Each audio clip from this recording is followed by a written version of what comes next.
Welcome to our persistent realtors and investors from across the country. Today is Thursday, June 16th, 2022, and this is All the Leads Mastermind podcast number 382.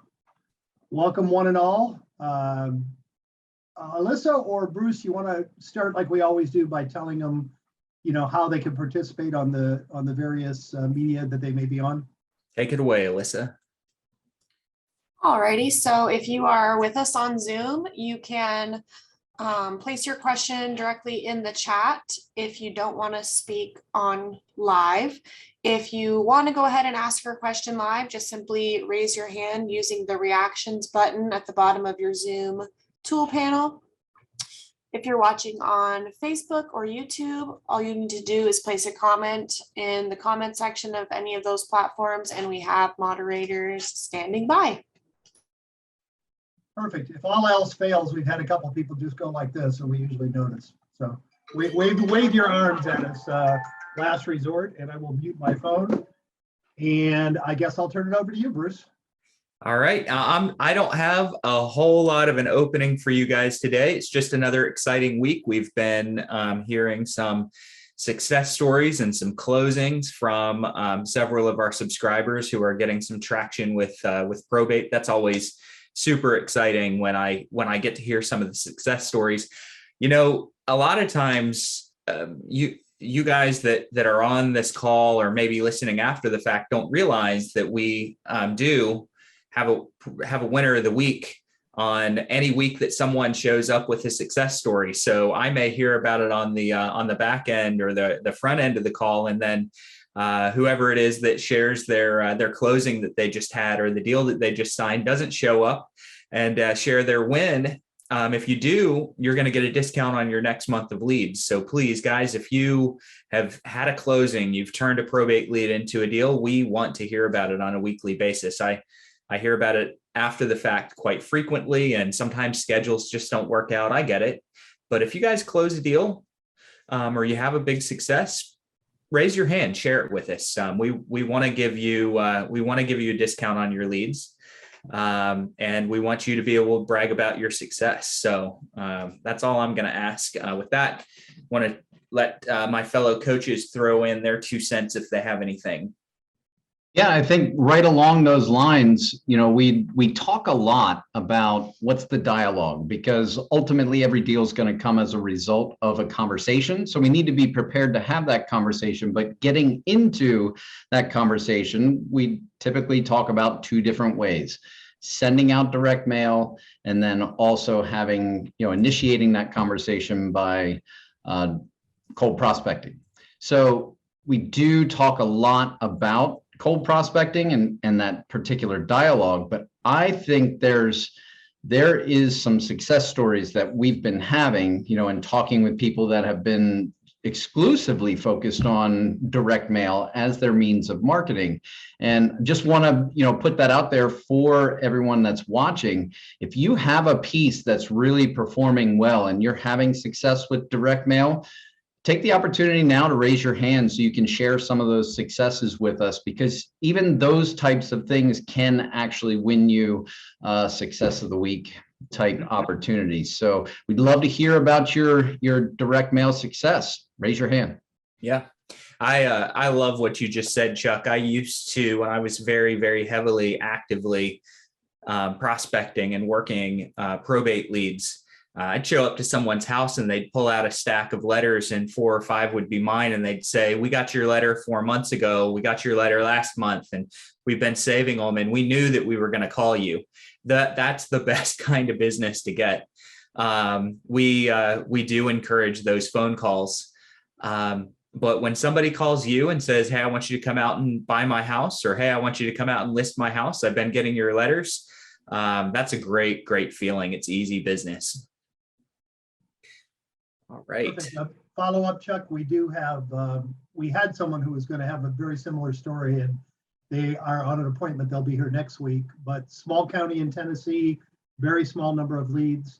All they've done is mail. They haven't picked up the phone yet, and they've done a number of deals. I'll save the story for next week, but we always like to hear that.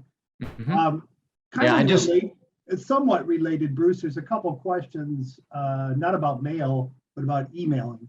You want to respond to those as long as we're kind of on that subject? Sure. Um, Guys, there's a podcast. Here we are recording our own podcast, and I'm promoting somebody else's. But there's a podcast called "I Love Marketing."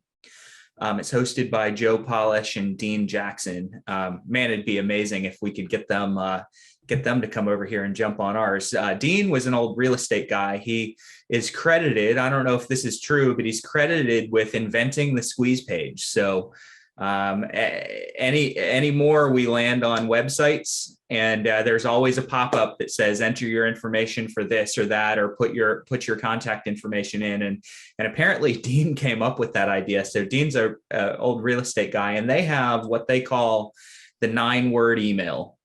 And the 9-word email is just really simple. It's designed to quickly cut to the chase with someone that hasn't responded. And it basically goes like this: are you still interested in blank? All right. And it could be a 7-word email. It could be like it could be 11 words, but you want to keep it to about 9 words, and essentially just say, are you still interested in, or are you still doing blank? So what you might want to do, Chris, having asked the question, if you're not able to get any engagement with a personal representative over the phone with your prospecting or through mail, you may want to send out a single email. Don't put them into a campaign if you're using a skip traced email address. Okay, skip traced email addresses were at some point relevant to that person. I have email addresses that I don't use that have been shut down over the years. They still show up if you look me up. So I'm going to encourage you, do a single one-off email to those individuals that you haven't been able to get a hold of, and maybe say something like this. Even in the subject line, you could say something, ask a question identical in the body of your email versus identical to the subject line. And it could be, are you still going through probate for case number 1234? And that's it. Wait and see if you get some kind of a response. You're not necessarily going into detail of what you're offering, but that's something that with a lot of people, they may fire back, yes, I am still going through probate. And then you can open a dialogue up. So that's something that you could send out. The next is you could ask that question in another email, and then simply write a very short paragraph of what you do. I have a concierge program that helps families go through probate. We handle the following 3 points: 1, 2, 3, real estate, personal property, repairs and maintenance. And if you've been through foundations, you guys kind of know what those 3 points are that we hit in our USP. Right. So that would be something. No, Chris, we don't have a specific template for that, but it doesn't need to be long. As a matter of fact, the shorter, the better. You want to either start with a good question that elicits a response, or end with a good question that pulls a response back. Bruce, kind of an alternative question. I don't know if this is a good idea or not, but something like, are you still interested in selling the home you inherited? Now, you may get a lot of people that, I inherited something. You may get a lot of wrong responses, but you could still engage in real estate related conversations with those people. And everybody who responds, whether they really are the right person or not, could be a potential customer. To that point, to Jim's point, you could say, hey, I noticed that you were appointed as the personal representative for the estate of John Doe. Was there any real estate involved? If there was, here's 3 things I help with: repairs, maintenance, personal property, real estate. So you could always go that direction as well. We don't have a lot of people that do a ton of email. And if they do, they haven't shared their successes, but I think it's primarily because people aren't using the emails that we're giving them. So please, guys, we give them to you for a reason. Do mix in some email. Just make sure that you're not bulk emailing a whole bunch of people from an email address that you really, really care about, because if a high percentage bounce back, you will get flagged as a spammer. So don't bulk email until you verified individually that those email addresses are deliverable. So if you're going to email one off, if it's undeliverable, take it out. You might want to try to find another email, or just take them out of your email campaign. Once you know that they're deliverable, fire away. And Bruce, Another- there are numerous services that if you want to clean an email list, in other words, let's say you got an email list from somebody or you had all your customers that you've had for the last 10 years, you took all the emails you have. Your point being that if you bulk email those, it is almost certain if that list is over 2 years old, you'll get one mail in out of that list, and that email address will get black flagged, particularly by the majors, by Google, by Yahoo, by any of the large players, and in particular anybody who's serviced by Comcast. Comcast is notoriously difficult to deal with in regard to them, erring on the side of trying to keep email volume down. The thing to do is in one of the services, what they typically do is that they'll take your list, they'll mail the entire list from an email address that they have having nothing to do with you and an inane subject. And what that will do is get all the bounce backs. And those will be the ones that are undeliverable, that have been expired, that the people no longer have or anything else. Then at least you know that you've got a legit address to send to. And then to Bruce's point, you certainly want to take a one-to-one approach and never do it on, you wouldn't want to do it, for example, if it was Bruce Hill at brucehill.com, that's the last email address you want to ever blast out to people you don't have permission to deal with. And you just have to think about what comes into your inbox. What do you look at, not look at, and what would you flag as spam? It only takes a couple of people to flag you as spam, and then you really got trouble getting off of it. And we fight that battle all the time. So just be careful with your email, and never blast an email address out or an email out to a big list without doing some work with it. Yep. Perfect. And Bruce, I know you're looking to get to camera, and I was going to add one more thing, piggyback on something you said.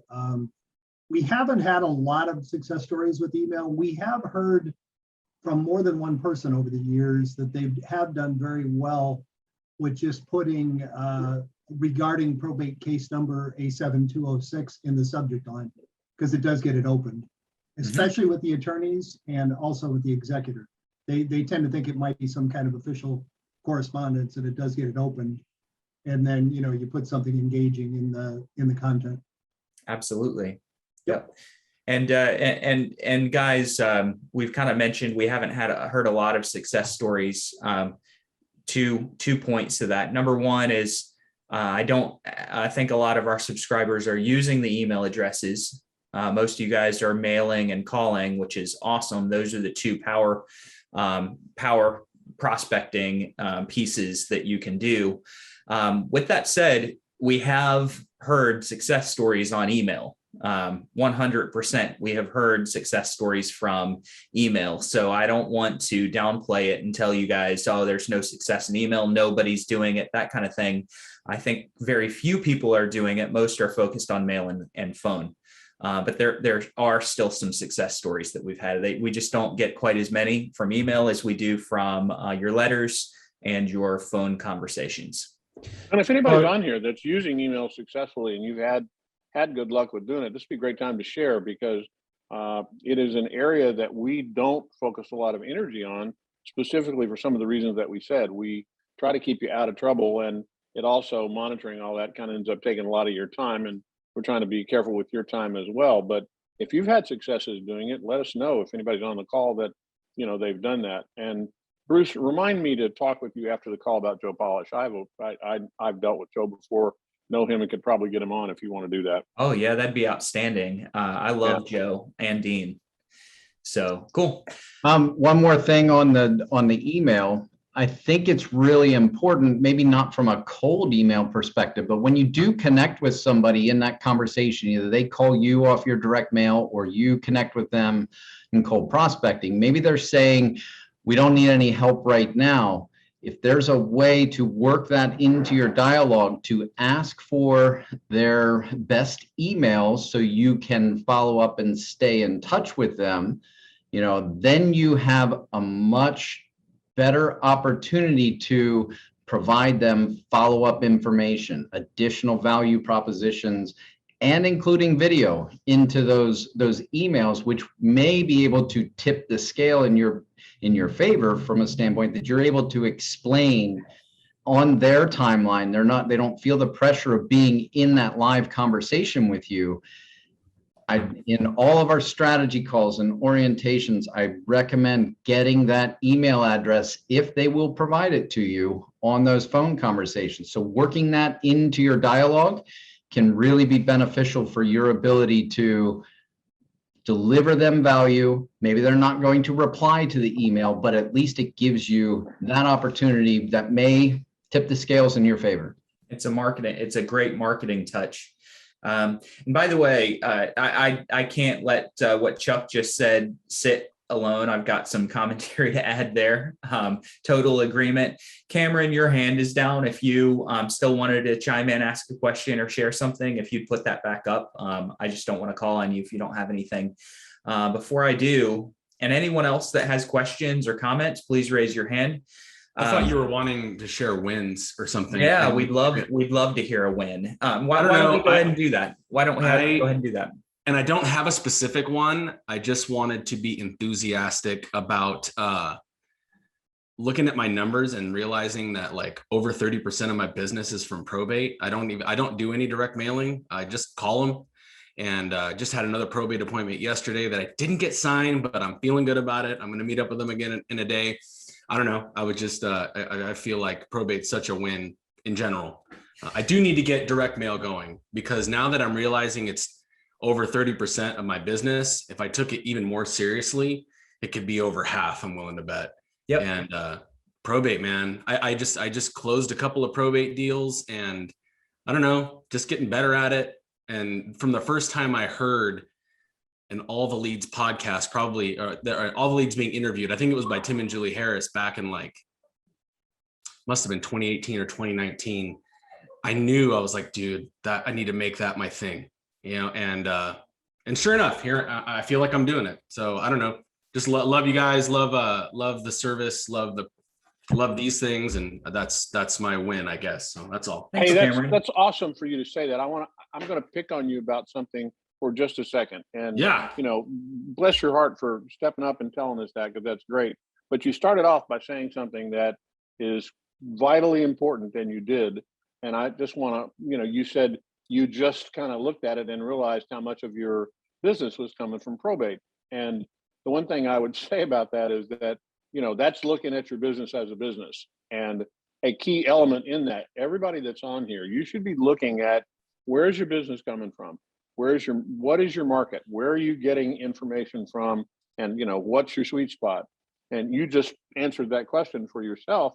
You've built around probate, and bless you for doing that. But I think the issue here is that everyone ought to be looking at that. And if you're focusing time and energy on a particular market segment, and of course, we hope it's probate or pre-probate or divorce, depending on what you're doing, because those are the things that we currently are vending. But that's where you need to be focusing your time. If you've gotten good at it, and you've obviously through the years, you've made that a critical part of your practice. And so you are good at that. And that's, everybody needs to do the same thing. Look at your business like a business. Yep. So I'm going to ask Cameron something I kind of already know the answer to, mainly because as soon as you shared that this is 30% of your business, and Cameron and I know each other pretty well. So I already know. Too well. Bruce knows too much. You do some business. It's not like you did 3 deals last year and 1 was probate, right? Yeah. So I'm at around 35 transactions a year. I mean, I don't feel like that's enough. I'm trying to get to 50, but yeah, I'm at around 35 right now. Right. So we're not talking about a small piece of business that comes from probate, are we? No, it was like 5 and now 6 since I closed one last week. Yeah. Just this year, in the first half of the year? Wait, hold on. No, when I was looking at my numbers, it might have been based on beginning of 2021. Might have been 30% since then. But this year, no, I've closed like 3 probates already. Yeah. That's outstanding. Awesome. So you guys can do the same thing. The other thing that I'm going to ask about, because everyone, as soon as you shared about that it was 30% of your business, they immediately, we got 3 or 4 people that all threw questions in.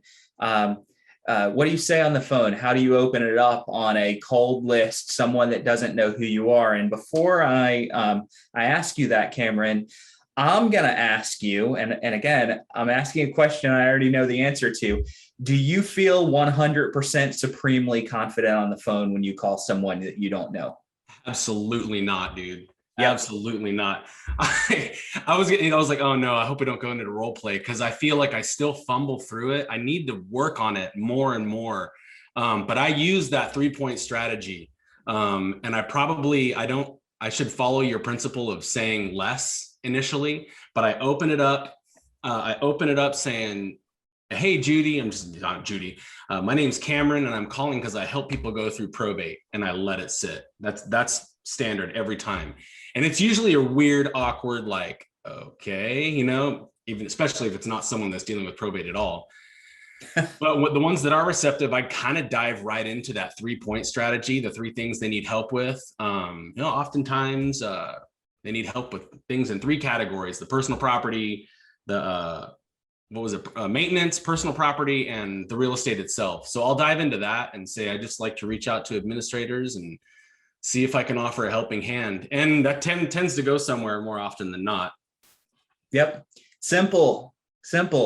And the beautiful thing is, and you guys all heard it, Cameron just said that he did not feel extremely confident, that he still felt like he fumbled through things. And even in his words, fumbling through things and not feeling confident, he still gets business. So those of you that are waiting to perfect your dialogue and your script approach, your opening before you call, you're missing out on a lot of business because it doesn't have to be perfect.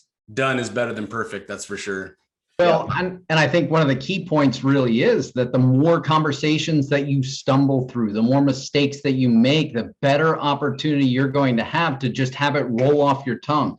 I mean, being able to internalize it comes from having conversations about the subject that you're prospecting for. So whether it's divorce or, probate or inherited properties with pre-probate, that's going to be the key, is having more conversations. And if you're not ready to talk to the personal representatives yet, start calling your sphere. Start telling them about how you're focused in the market that we have today, because things are evolving very, very quickly right now in the marketplace. So being able to tell them how you help people and going through those conversations over and over will make you much better on the phone when you're prospecting to a personal representative. Yeah, another thing about probate is, with I don't know, in my area and my market right now, because interest rates are over 6%, everyone's a little shook up, but the first thing I think is, got my probates, dude. You know what I mean? Like, I got probate. Those are have to sell sellers. So anyhow. Yep. And that's what you want to find. There's have to sell sellers and there's want to sell sellers. And want to sell sellers are, if the market shifts where you are and you take a little bit of a price correction, want to sell sellers are going to say, hey, you know what? I'll just wait till next year. I'll wait till things stabilize. Hey, I don't know where I'm going to go yet. Probate, they got an empty house that they need gone. And probably making a mortgage payment. If they're not making a mortgage payment, the bank's yelling at them. They've got to get that property moved. So Cameron says, everybody's shook up. Thank God I have probate, because they have to sell. If you are worried about the market, get into transition real estate, divorce, probate, tax liens. I mean, there's all kinds of transition real estate where people have high degrees of motivation and they have to sell. So Cameron, man, thank you so much for sharing. Love when you share. So do it more often. Well, I'm no, everyone loves talking about themselves. I'm no exception to that rule. Especially Jim. No. All right. By the way, there's several written questions in. We will get to those. Richard and Joe both had their hands up for a little while. I'm going to go to Richard next, and then we're going to tackle some of the written questions. And anybody else that wants to share a win, share a strategy, ask your questions, please put your hand up. We will call on you. After Richard, then Joe, then a few written questions. Richard, what do you got? Hey, you guys hear me? We got you.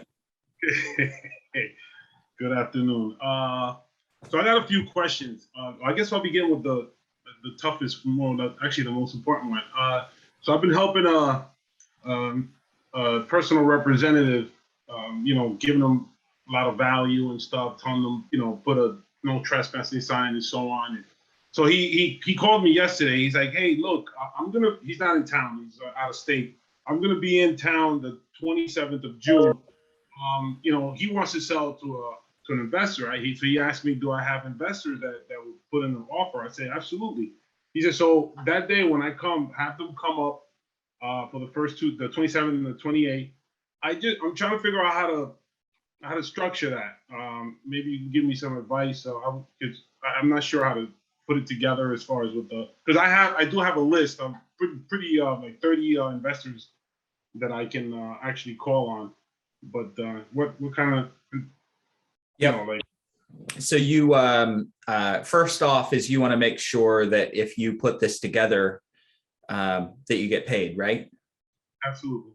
Okay, so you're either going to take a long-term or short-term listing agreement. So and Joe's coming up after you. I want Joe's opinion on this here in a minute. Joe, if you would unmute yourself, we'll roll into you here in a minute. So if you have something to throw in as well on this topic, it would be appreciated because Joe is a longtime real estate coach. So I would either get a short-term listing agreement for that weekend that he's going to be in town and you're going to be showing it. Ideally, take a long-term listing agreement, or if you're not able to get that, at least get an NDA with specific compensation terms from your investors before you give the address out and take them into the property over that 2-day period. You don't want to just give anyone the address and bring them in. They'll unless you have an amazing relationship with every single one of them, that's a recipe for them to go around you when you've done all this work to put it in. So I would start by at minimum saying, hey, for that weekend, let's kind of get a 1-week listing agreement where I can market and promote your property to my investors. And if you get pushback before you send it and before you tell them what address to show up to, send over an agreement to the investors that say that they'll work with you if they like the property. Okay. Would you be able to share something like that? I don't have a form like that. The listing agreement is going to be the best way to go. Otherwise, no, I don't have like a short single-page NDA. You can Google that and find a single-page NDA, and you're going to see them across all different spectrums of business. You want to just make sure that you clean them up. You find one that is closely related to real estate, but basically just clean it up. You could also draft your own. It's not that hard to draft something with 5 or 6 different points saying, hey, you agree to work with me if you like this house. We're looking at it on such and such a day, and it applies to anything that I send you over that weekend. Okay. And then once they've signed it, send the address and arrange for their time to go see the house. Okay. Yeah, the only reason I don't think the listing will work is because he did mention he had a realtor in mind, but the realtor that he had in mind that he was going to give the listing to is not helping him to the degree I'm helping him to. Mm-hmm. Short term, it doesn't mean there's nothing. If he doesn't want to sign a big long listing agreement, just send him something for those couple of days. It just says, hey, just to protect you, protect me, make sure that I represent your interest and not the interest of anyone else. I'm just going to ask you to sign this. It'll be done if we don't have you sold by the 28th or whatever day the last day is. This is terminated, and you can either re-up with me in a regular listing, or you can go to the agent that you were planning to go with in the beginning. And with, the obvious is also going to be make sure that they don't already have an existing listing agreement with the other agent. That's key. You don't want to double down on that. Right. Yes. Short term, and whatever you do, make it nonchalant. The biggest reason that we don't get business is because we're not confident in what we're presenting and asking for. So if you say, hey, I know this is kind of weird. If you don't mind, do you think maybe I could send you this form and get you to sign it? I apologize for even asking. they're going to say, no, this is weird. But if you say, hey, all I need, I'm going to line this up, but I'm just going to shoot over a short-term listing agreement to you. It's good for 2 days and 2 days only. If we hadn't gotten it sold in that period of time, then it's null and void, and you can move on with a different plan if you want, or we can extend. And I would still put on MLS if I did that? You could. Okay. If that's he, up to yeah, if you could, if he allows, Okay. yeah, if he wants it on the MLS. And of course, we've got MLS rules so you're going to want to follow whatever MLS rules you have in your local area as well. If it was me, I'd probably do an office exclusive, and have that weekend only send it to my people. All right, got it. Yeah. Thanks. And Rich, we can talk more about that in the strategy call tomorrow morning. All right, thank you. Yeah. Question number, I got a couple other questions, which is very simple.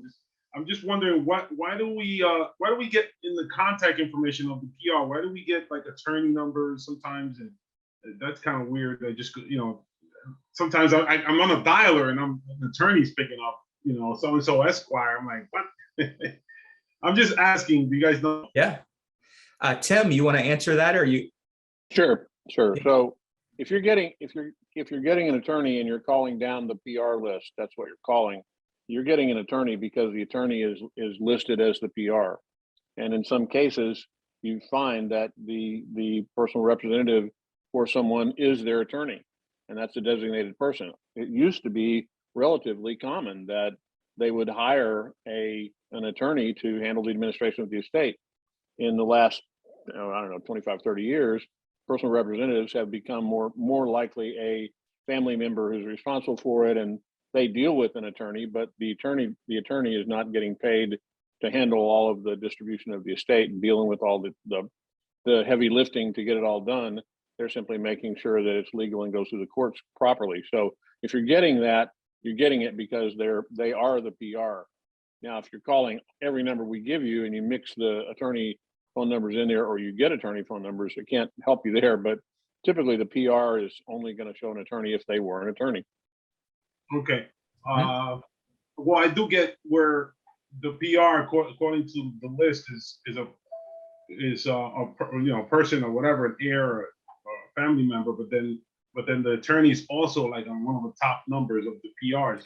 It A lot could of be times in that case, the attorney actually, when they filed probate, they put their phone number there so that they could gatekeep, in some cases, the family. So the attorney may have actually listed their phone number on the probate filing. Okay. And what about you get the nursery homes, rehabs, or on the phone number on the PR? I'm sorry. When you get the assisted living places, they will have the return address. So the return address, I'm just wondering, should I still be calling them when you have a return address that's actually return address for the PR or for the decedent? Excuse me. It's a rehab or some sort of nursing home. Should I still be calling these places?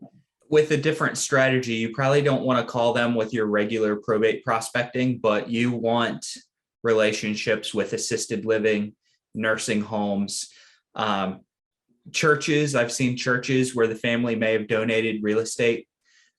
You want those relationships. Now, you're not going to call and say, hey, I'm trying to sell 123 Main Street, but you're going to treat that kind of like you do your attorney relationships, where they, if it's a church that has, I'm going to use the word convinced, and I don't mean it in a negative way, but if it's a church that has gotten the decedent to donate real property, real estate to the church upon their death, the odds are that happens periodically.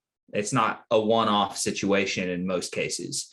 Especially large churches, someone's dying wishes could be that the church get the real estate and the church handle the sale. You want that relationship. There's nothing that says that they have a deacon that is that's a real estate agent, that they'll never go outside to sell real estate that they've been donated to the church, and they're certainly in almost no cases going to keep the property. They're going to sell it, and that's going to be a source of an offering. So you want that with churches. You want to get in with the sales directors in nursing homes and assisted living facilities, because the real estate that they take in as compensation for the care that they provide at the end of life, something has to be done with it. So, hey, Bruce, the thing I think I want to clarify with what Rich asked, Rich, if you're saying that the last known address for the decedent, which is the data that we give you, shows up as an assisted living facility, do you want to prospect that? Remember that you're not prospecting the decedent, you're prospecting the PR. There may well be, and in many cases are, and property exists in the estate. The last known address was an assisted living facility, but there's property in the estate. So that's why you call the PR. What the data shows as far as the last known address is simply that. That's the last known address of that person. It doesn't indicate whether they did or did not own property, and they certainly didn't own the assisted living facility, but you definitely want to reach out to all of your leads and reach out to all the PRs to determine what you can find. Okay, got it. No, because usually when I get the assisted living return address for the decedent, they usually tell me, no, there is no real estate in the estate. There was no real estate in the estate. But okay, another question. Just go as quickly as possible. That way, I don't want to take up a lot of time. Now, when I make calls, what I do is while I'm making the call and I see the address, I put it in. I put it on Zillow to see if it's available. If it's available on the market or if it's sold. Now, if it's sold, you still think I should try to reach these people? I mean, if the property that I see on the return on the decedent's address, if it's sold or if it's on the market, you think I should still go ahead and try to communicate with the PRs? yes, for a specific reason. Now, if it fits your business model, some people have a business model where they only want to go after the cream.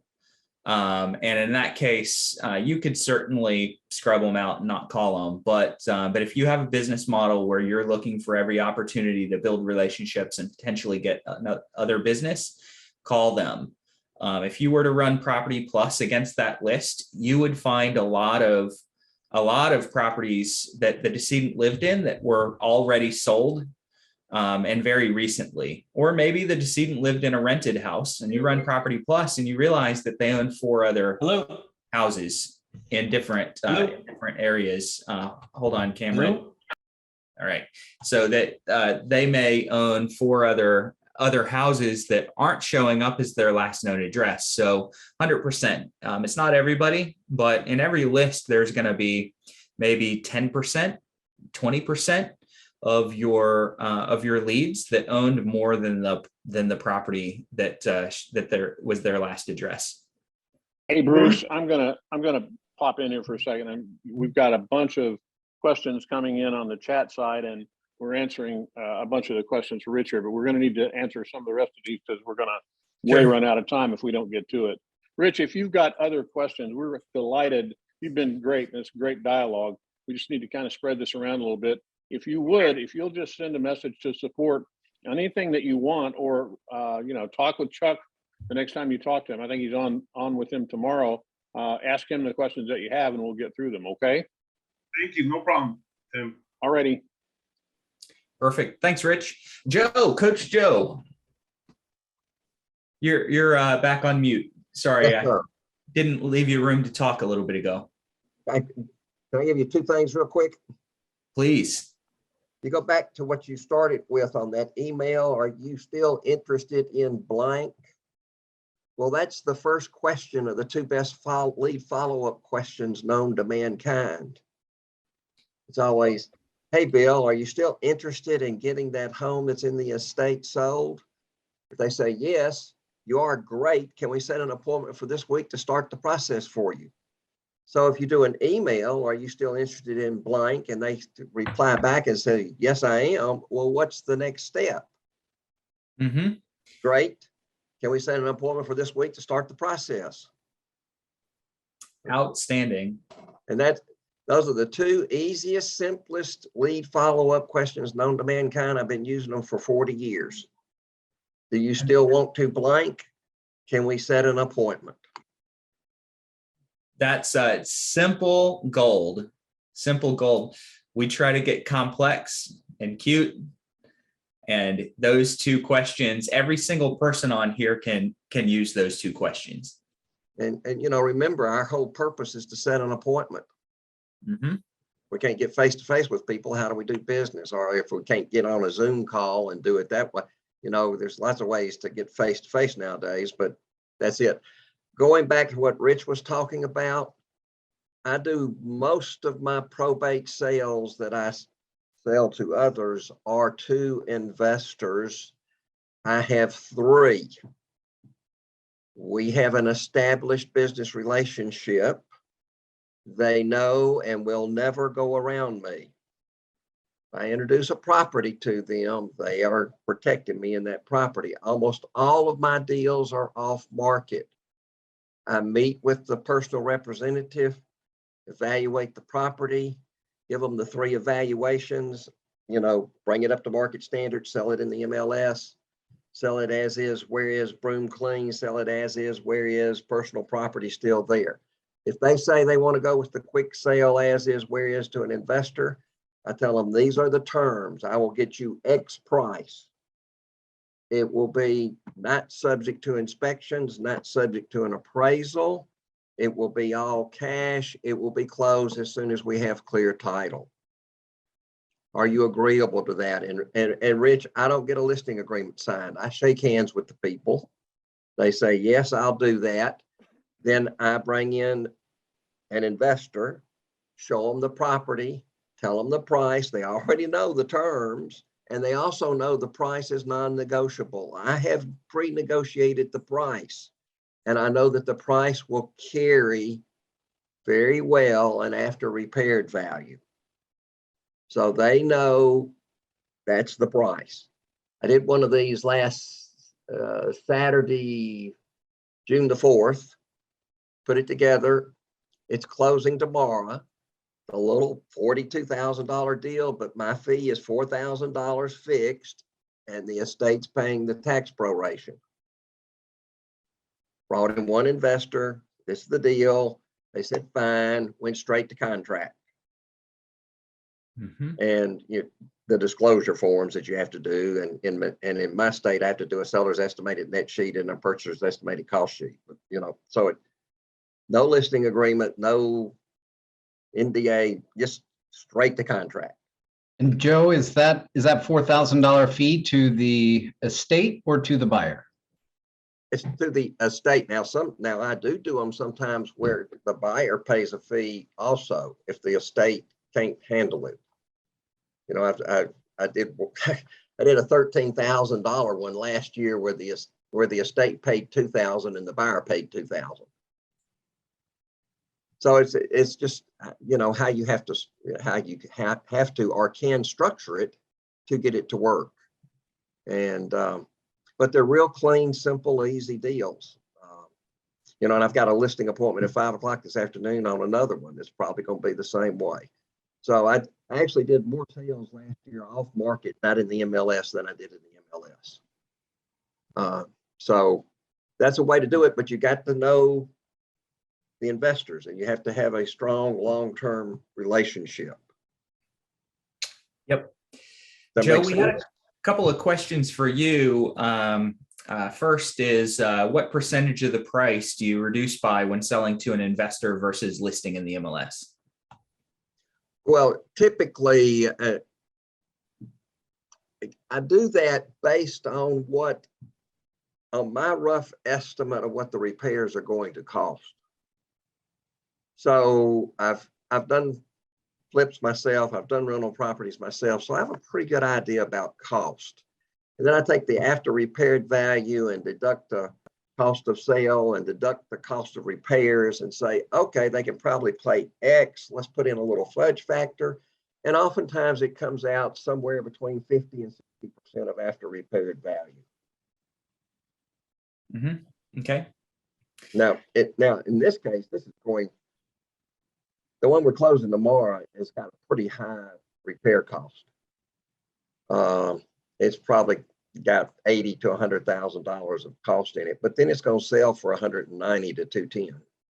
So the investor's a guy I work with a lot. I just closed a resale for him 2 weeks ago, and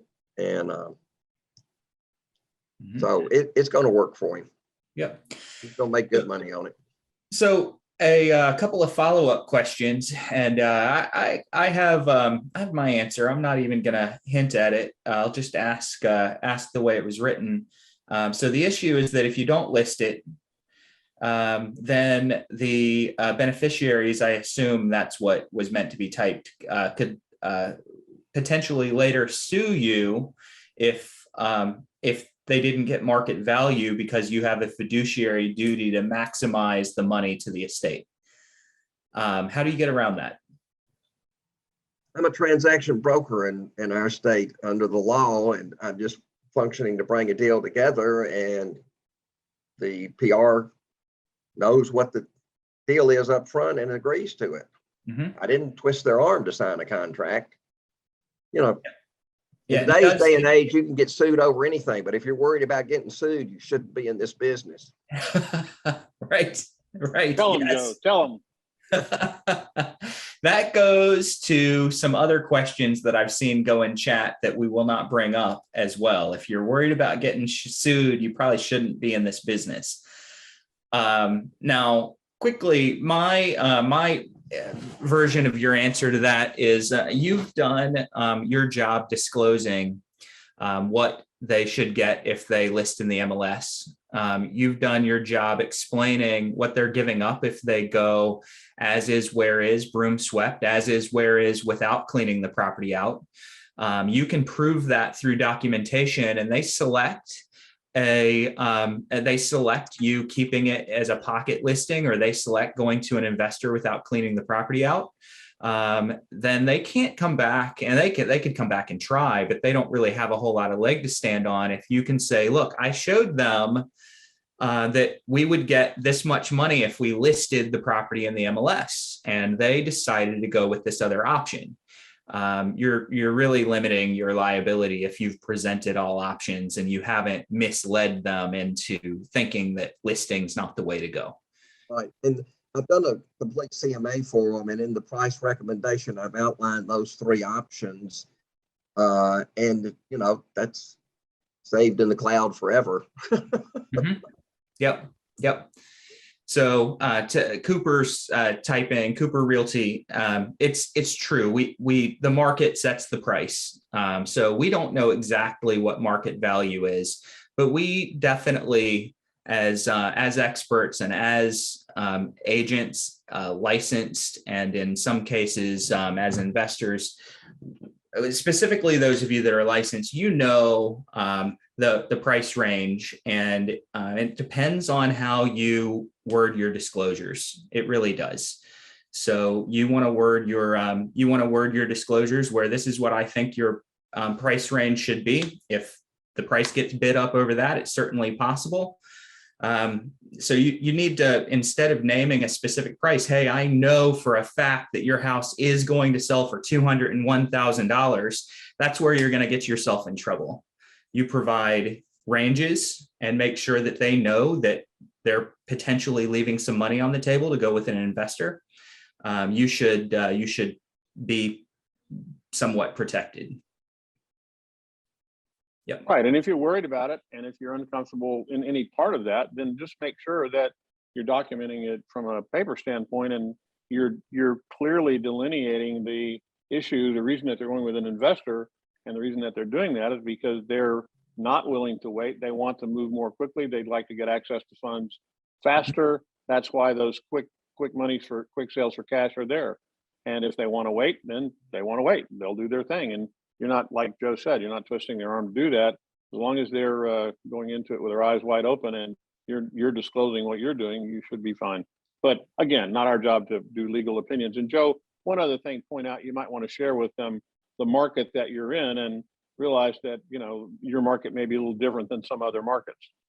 I'm in Montgomery, Alabama, and things are cheap here compared to a Right, lot of and- other markets. So you say, wow, you sold one for 42,000. Well, that's just, there's a lot of that available in my market. So it's just the way it is. I just built a brand new home, 3,600 square feet under roof, 26 heated and cooled. It was 365,000. So that gives you an idea where our market is. Oh my gosh.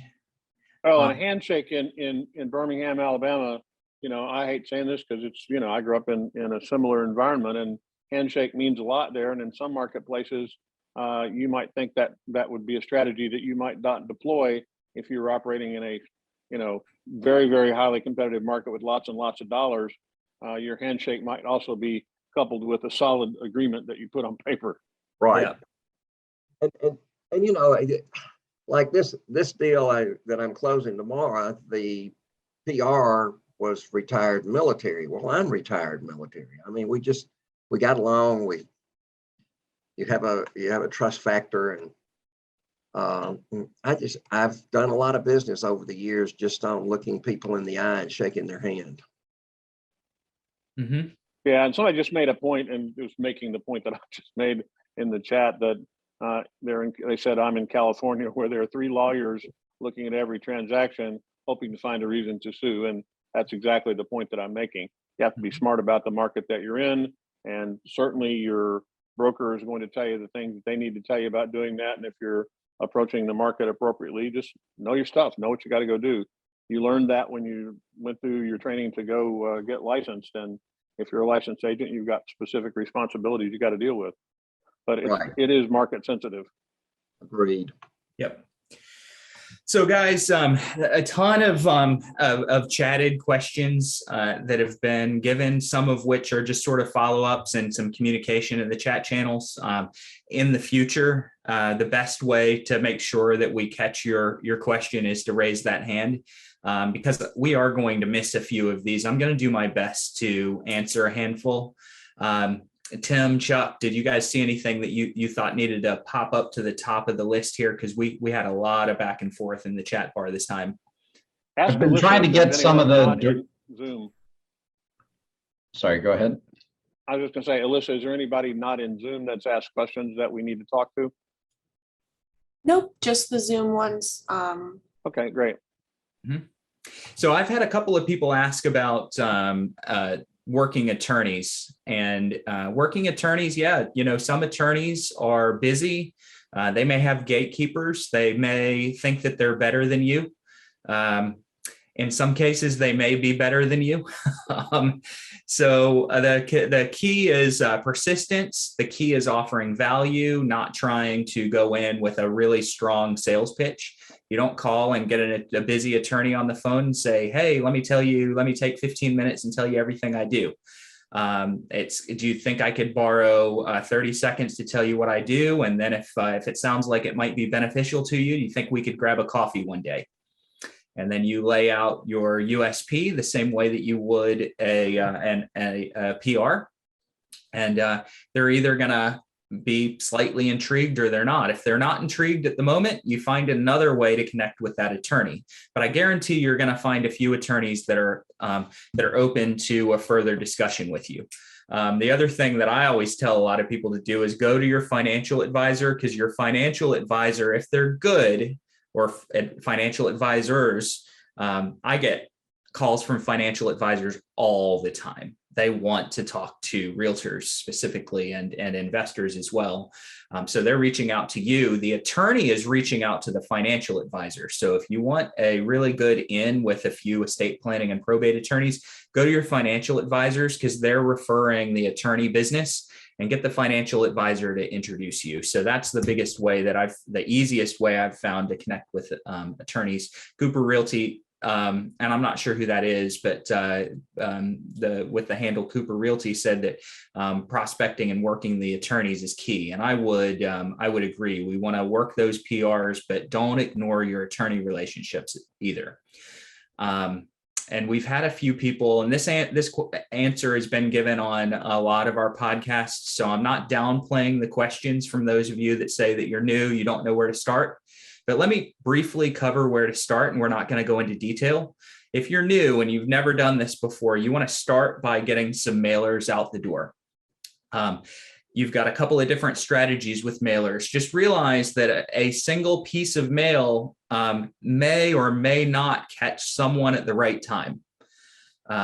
But a single piece of mail, especially if it has staying power, like a pen, a magnet, a brochure, a vendor list, something extra beyond just a sheet of paper with writing on it, something extra in there, is gonna have an impact if you're only doing one piece of mail. We do encourage a full campaign, and a full campaign, depending on your market, could last anywhere from 4 to 8 months.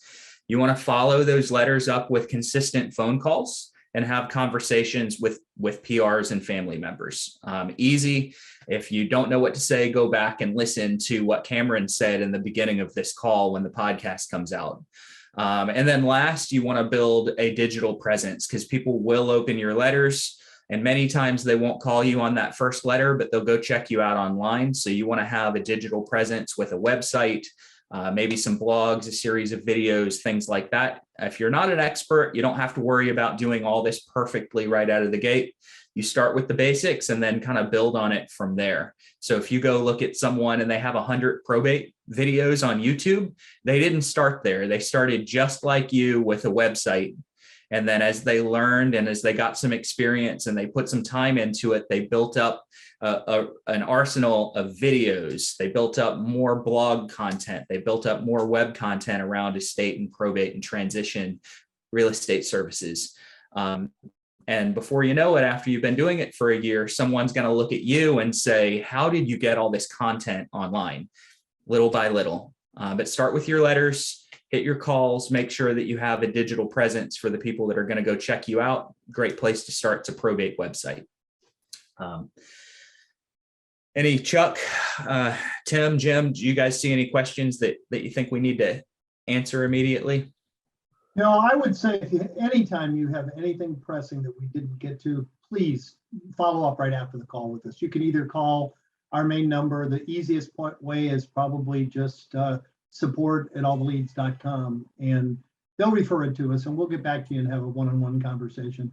If it's pressing and it can't wait till next week, let us know. I think you did a pretty good job of not answering each question, but the overall themes that were being asked. I don't see anything else. I think we're golden.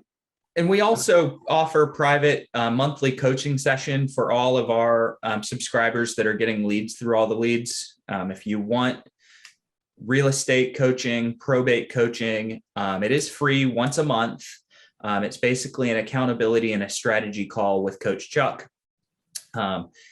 And so if you are a subscriber, please take advantage of that when you have those questions. We absolutely love getting you guys in this format where you're asking these questions. It makes for a great Zoom call, a great podcast. So ask your questions here, but also recognize that you have a private coaching session available as well. You just schedule that through your online portal when you're a subscriber and you're getting your leads. All right, shall we wrap it? We good to go? I think so. Thumbs up, everybody.